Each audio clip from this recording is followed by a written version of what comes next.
واقعہ معروف ہے کہ حضور مکرم کے پاس ایک شخص آیا اور اس نے آ کر یہ کہا کہ یا رسول اللہ مجھ سے ایک ایسا گناہ ہوا ہے، بلکہ ایسے گناہ ہوئے ہیں کہ مجھے نہیں لگتا کہ میری بخشش کا کوئی بھی امکان ہے.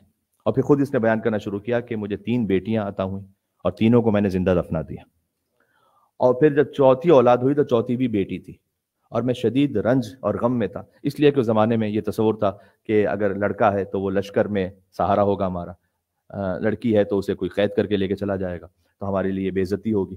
تو لڑکیوں کو سارے قبیلے نہیں لیکن بہت سارے قبیلے زندہ دفن کر دیتے تھے.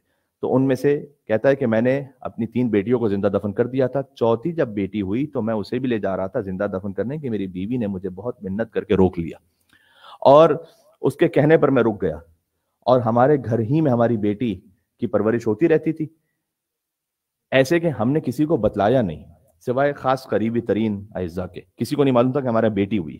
کیوں؟ وَإِذَا بُشِّرَ أَحَدُهُم بِالْأُنثَىٰ ظَلَّ وَجْهُهُ مُسْوَدًّا وَهُوَ كَظِيمٌ. قرآن یہ کہتا ہے کہ جب انہیں بیٹی کی بشارت دی جاتی تھی اس کا چہرہ غصے سے سیاہ ہو جاتا تھا، وَهُوَ كَظِيمٌ، اور وہ جھینپ کر اپنے غصے کو چھپاتا پھرتا تھا کہ مثلا میں کہاں جا کے اس کا اظہار کروں، کیونکہ وہ ہر ایک کے سامنے گویا شرمندہ اور نادم ہو جاتا تھا کہ میرا بیٹی ہوئی ہے.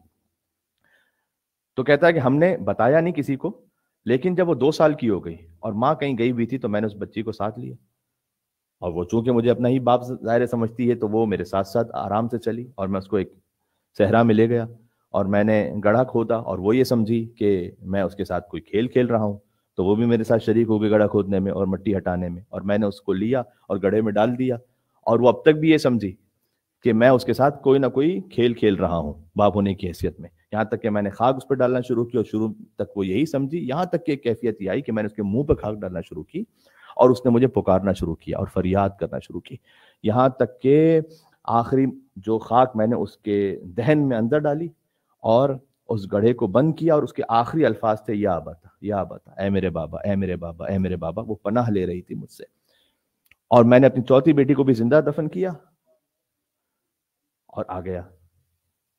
تو یا رسول اللہ کیا میری بخشش کا کوئی امکان ہے؟ اب آپ دیکھ رہے ہیں کہ یہ واقعہ 1400 برس سے بھی پہلے کا واقعہ ہے، جاہلیت کے زمانے کا، لیکن اس وقت بھی جب سنایا جائے تو دل کی کیا کیفیت ہوتی ہے. بالخصوص جن اللہ سبحانہ وتعالیٰ نے بیٹی عطا کی ہیں وہ اس خاص کیفیت کو محسوس کرتے ہیں کہ باپ اور بیٹی کا جو خاص پیار اور محبت اللہ تعالیٰ نے رکھا ہے.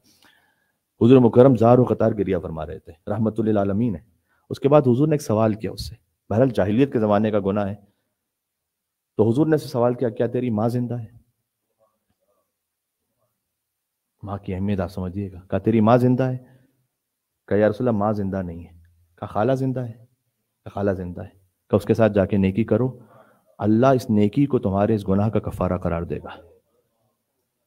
اس کے بعد وہ اٹھ کے جانے لگا تو حضور نے فرمایا لو کانا تو کاش کہ ماں زندہ ہوتی، تو پھر بات کچھ اور ہوتی. یعنی ماں جو نہیں ہے خالہ، ماں جیسی ہے، ہاں، کہ اس سے نیکی کرو تو اتنے بڑے بڑے گناہ امید ہے کہ انشاءاللہ شاید اللہ معاف فرما دے.